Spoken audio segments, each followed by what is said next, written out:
నా చెల్లి రోజావే పార్టీ నాశనం చేశావే, నిన్నే పీకేస్తే చాలే. నా దరిద్రం నువ్వే, నన్ను వదిలిపోవే. 11 వచ్చాయే పడుకోబెట్టావే చూడు. అందరికీ నమస్కారం, నేను విక్రా కార్పిని. టాపిక్ ఏంటో మీకు అర్థమైంది అనుకుంటున్నాను. అయితే ఆర్కే రోజా ఒక ఇంటర్వ్యూకి వెళ్ళింది. వెళ్ళినప్పుడు కష్ట సుఖాలు చెప్పుకోవడంలో తప్పులేదులే గానీ ఎదుటోల్ని వేలెత్తి చూపించి తప్పుడు మాటలు మాట్లాడకూడదు. కానీ రోజా గారికి అవి సర్వసహజం. దుర్భాషలు గాని, దౌర్భాగ్యంగా మాట్లాడడం గాని, దారుణాతి దారుణంగా వక్రీకరించి మాట్లాడడం రోజాకి వెనతో పెట్టిన విద్య. ఏం మాట్లాడింది జన సైనికుల గురించి, ఏం మాట్లాడింది పవర్ స్టార్ పవన్ కళ్యాణ్ గురించి అనేది ఒకసారి విందాం.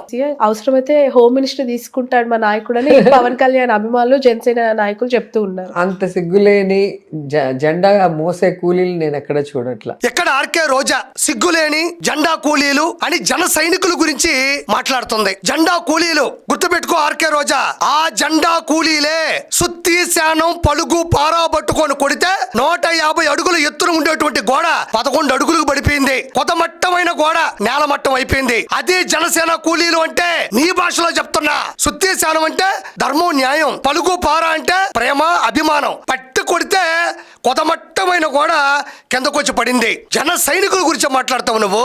151 నుంచి 11 పడగొట్టడంలో ప్రత్యేకమైన పాత్ర వహించింది ఎవరనుకుంటున్నావు? జనసేన, జన సైనికులు, వీర మహిళలు. గుర్తుపెట్టుకో ఆర్కే రోజా, సిగ్గులేని వాళ్ళు. వైఎస్ఆర్సీపీ కార్యకర్తల గురించి తెలుసా నీకు? జన సైనికులకి వైఎస్ఆర్సీపీ కార్యకర్తల్ని ఒక చోట కూర్చోబెడితే పక్క రాష్ట్రపు పోలీసులను తీసుకొని వచ్చి వాళ్ళని చూపిస్తే వైఎస్ఆర్సీపీ కార్యకర్తలు చూసి వీళ్ళేంది మిట్ట మధ్యాహ్నం నడి రోడ్డు మీద గంజాయి సేవిస్తూ ఎంజాయ్ చేస్తున్నారని వాళ్ళు పట్టుకెళ్ళిపోతారు కటకటాల్లోకి. అదే జనసేన కార్యకర్తలు చూస్తే మీకు వీళ్ళతో ఏంటి పని, కాలేజీల కదా మీరు వెళ్ళాలని కాలేజీల దగ్గర డ్రాప్ చేసి వెళ్ళిపోతారు. వాళ్ళ గురించా మీరు మాట్లాడేది? స్వచ్ఛందంగా పనిచేస్తున్నారు వాళ్ళు, ఒక్క రూపాయి ఆశించరు.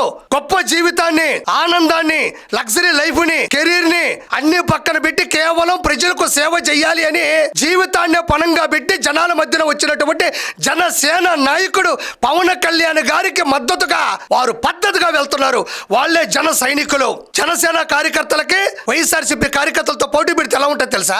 అసలు వైఎస్ఆర్సీపీ కార్యకర్తలు ఎలా ఉంటారు? నిండు గర్భిణిని కడుపు మీద అంటారు వాళ్ళు వైఎస్ఆర్సీపీ కార్యకర్తలు. మిట్ట మధ్యాహ్నం నడి రోడ్డు మీద గంజాయి సేవిస్తూ ఎంజాయ్ చేస్తూ ప్రజల్ని భయభ్రాంతులకు గురి చేస్తూ ఉంటారు వాళ్ళు వైఎస్ఆర్సీపీ కార్యకర్తలు. పరామర్శల పేరిట పిలవని పేరంటానికి అన్నెళ్తే ధన నష్టం, ప్రాణ నష్టం, ఆస్తి నష్టం చేస్తూ ఉంటారు వాళ్ళు వైఎస్ఆర్సీపీ కార్యకర్తలు. ప్రజలందరూ చూస్తూ ఉండగా ఓ జీవాన్ని నరికి మొండెం దగ్గర వస్తున్న రక్తంతో అభిషేకం చేస్తారు వాళ్ళు వైఎస్ఆర్సీపీ కార్యకర్తలు. వీటిలో ఏ ఒక్కటైనా జన సైనికులు గాని, వీర మహిళలు గాని చేస్తారా?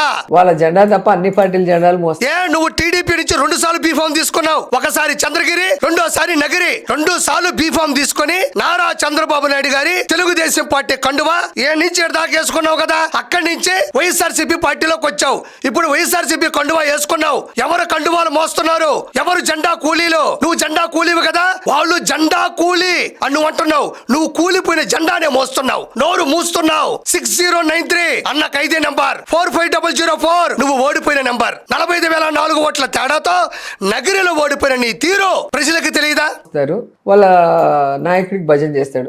మీ నాయకుడు పార్టీ పెట్టి భజన గురించి నువ్వు మాట్లాడుతుంటే నాకు ఎలా ఉందో తెలుసా?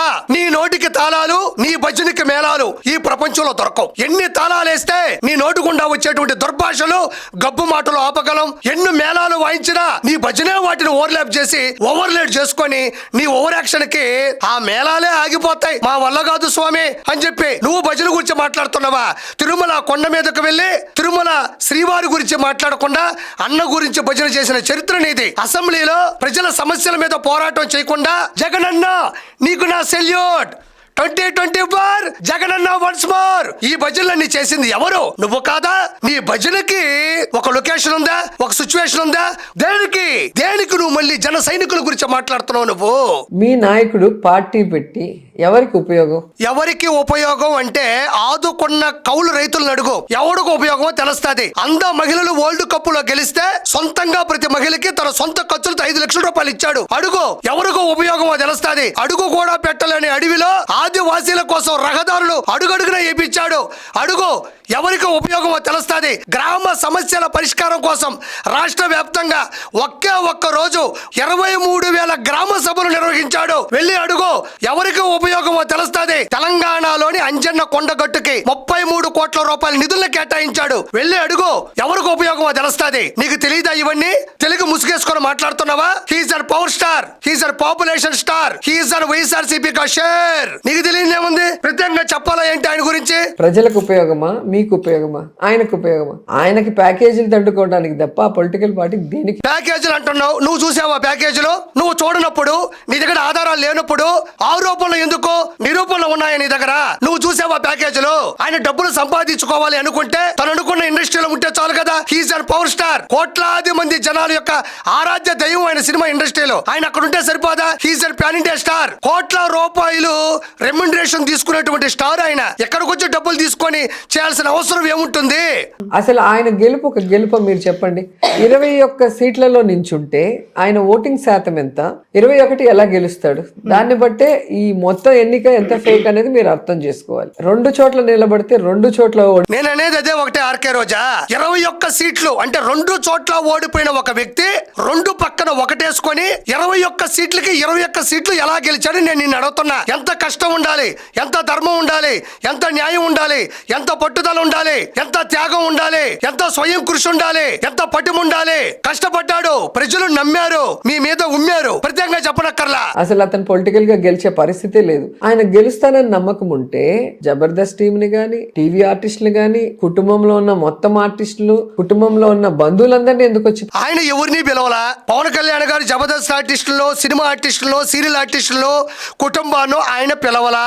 ఆయన మీద ప్రేమతో ఆయన పరిపాలన బాగుంటుంది, ఒంటరిగా పోరాడుతున్నాడు, గొప్ప జీవితాన్ని చూసిన వాడు, ప్రజల కోసమే అన్ని వదులుకొని వెళ్ళాడని జబర్దస్త్ ఆర్టిస్టులు కావచ్చు, సీరియల్ ఆర్టిస్టులు కావచ్చు, సెలబ్రిటీలు కావచ్చు, విఐపీలు కావచ్చు కుటుంబం వెళ్ళింది తప్ప మీరందరూ నా కోసం రండి ఆయన ఎక్కడా చెప్పలేదు, ఎవరిని పిలవలేదు. నువ్వు పిలిచినా కూడా రారు.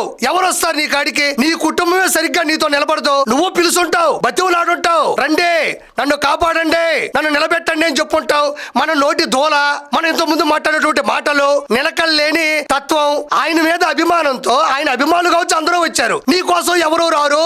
గట్టిగా మాట్లాడితే నీ కోసం నువ్వు కూడా రావు. అందుకనే కదా 45,004 ఓట్ల తేడాతో నగరిలో అట్టర్ ఫ్లాప్ అయింది. నువ్వు ఆయన కోసం ఎవరైనా వస్తారమ్మా, ఎవరైనా వస్తారు. ఆయన కోసం నీతి నిజాయితీగా ఉండేవాడి కోసం, పట్టుదలగా పనిచేసేవాడి కోసం, ప్రజల కోసమే పోకులాడేవాడి కోసం, ఆఖరికి దేవుడైనా వస్తాడు. నీకెవడు రాడు. వే ఒక పవర్ స్టార్ అన్నప్పుడు నీకెందుకు వీళ్ళందరి ప్రచారం? నీ ఫోటో పెడితే ఒట్టేసేయాలి కదా. ఆయన ప్రచారం చూసి నీకెందుకు అంత విచారం? ఆయన కోసం వచ్చారు, ఆయన కోసం నిలబడ్డారు, నీకెందుకు అంత విచారం? సో అది ఈవీఎంల పుణ్యమా అని వీళ్ళు గెలిచిపోయి ఈ రోజు అదొక గెలుపు. ఈవీఎంల పుణ్యమా అంటున్నావు? నువ్వు అంత గొప్పదానివి కదా, సంఘ సంస్కర్తరాలు కదా. సరే, నీ నగరిలోనే ఒకే ఒక చోట మళ్ళీ రీపోలింగ్ పెడదాం, అందరూ ఈసీ వస్తారు, పోలీసు వాళ్ళు ఉంటారు, సాయంత్రానికి ఓటింగ్ ఎలక్షన్ అయిపోతుంది, అప్పుడు లెక్క పెడదాం, మళ్ళీ గెలిచే దమ్ము నీకుందా? ఈవీఎం మిషన్లు కూడా కాదు, పేపర్లే రాసి అక్కడ వేస్తారు ముద్ర కొట్టి, గెలిచే దమ్ము నీకుందా? మరి ఈవీఎం మిషన్లు 2019లో కూడా ఉన్నాయి.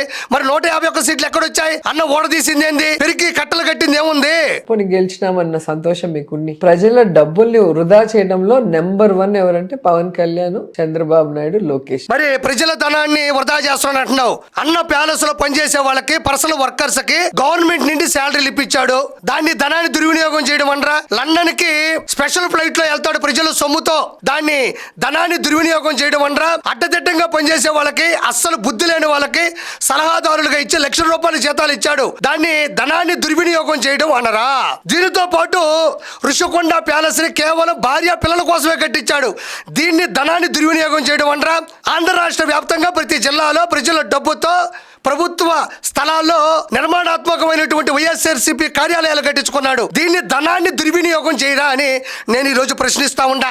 నువ్వు మాట్లాడాలా ధనాన్ని దుర్వినియోగం చేయడం? టూరిజం శాఖలో గానీ, కల్చర్ శాఖలో గానీ, క్రీడా శాఖ మంత్రి శాఖలో గానీ నువ్వు ప్రతి రూపాయిని గానీ స్వార్థపూరితంగా వాడుకున్నావు. ప్రజల జీవితాలతో ఆడుకున్నావు. అది ప్రజలకు తెలియదా? నేను ఆర్కే రోజాని సూటిగా ప్రశ్నిద్దాం అనుకుంటున్నా. నువ్వు చెప్పు నిజాయితీగా రోజా. ఈ రోజు జన సైనికుల గురించి, జనసేన జెండా గురించి, పవన్ కళ్యాణ్ గురించి మాట్లాడుతున్నావు. నువ్వు ఓడిపోయిన తర్వాత, అట్టర్ ఫ్లాప్ అయిపోయిన తర్వాత నగిరి సరిహద్దుల్లో ఉండేటువంటి మద్రాసు నగరానికి వెళ్ళి విజయ్ గారి దగ్గరికి వెళ్ళి నువ్వు అడగలేదా? విజయ్ గారు, నేను 2 సార్లు ఎమ్మెల్యేగా గెలిచాను, ఒకసారి మంత్రిని అయ్యాను, ఒకసారి చైర్మన్ అయ్యాను. నీ పార్టీలో అవకాశం ఇస్తే నీ పార్టీకి పేరు తెస్తాను, నీ పార్టీని నిలబెడతాను అంటే విజయ్ గారు ఏమన్నారు? వెళ్ళవమ్మా వెళ్ళు, నువ్వు చెప్పేదంతా సొల్లు అన్నాడు. అక్కడి నుంచి పరిగెత్తుకుంటా మళ్ళీ ఆంధ్ర రాష్ట్రానికి వచ్చేటువంటి గతి నీకు పట్టింది. నేను ఈరోజు సూటిగా ప్రశ్నిస్తున్నాను ఆర్కే రోజా. మన భారతదేశంలో వైఎస్ఆర్సీపీని పక్కన పెడితే 6 నేషనల్ పార్టీలు, 66 స్టేట్ పార్టీలు ఉన్నాయి.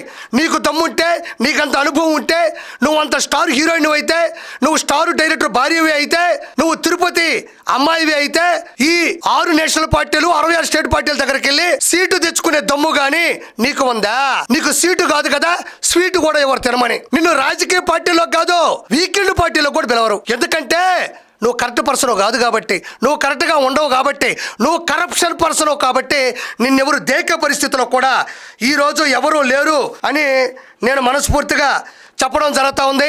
అయితే చివరిగా చెప్పేది ఒకటే, ఆ రోజుల్లో సీతమ్మని అపహరించిన రావణాసురుణ్ణి కూలగొట్టడానికి, కుదిపేయడానికి, 10 తలకాయలు పగలగొట్టడానికి హనుమంతుడు ఎలాంటి గొప్ప సాయం చేశాడో, ఈ రోజు దరిద్రుడు, అక్రమార్కుడు, నీచుడైనటువంటి జగన్మోహన్ రెడ్డిని దించడానికి, ఓడించడానికి, అదో పాతాళంలో తొక్కేయడానికి పవన్ కళ్యాణ్ గారు హనుమంతుడు మాదిరిగా చంద్రబాబు నాయుడు గారికి తోడ్పడ్డాడు. అతను చరిత్రలో నిలబడ్డాడు. కాబట్టి ఎవరి గురించైనా మాట్లాడేటప్పుడు కొంచెం ఆలోచించి మాట్లాడాల్సిందిగా మనస్ఫూర్తి కోరుకుంటూ నేను కిరా కార్పిని.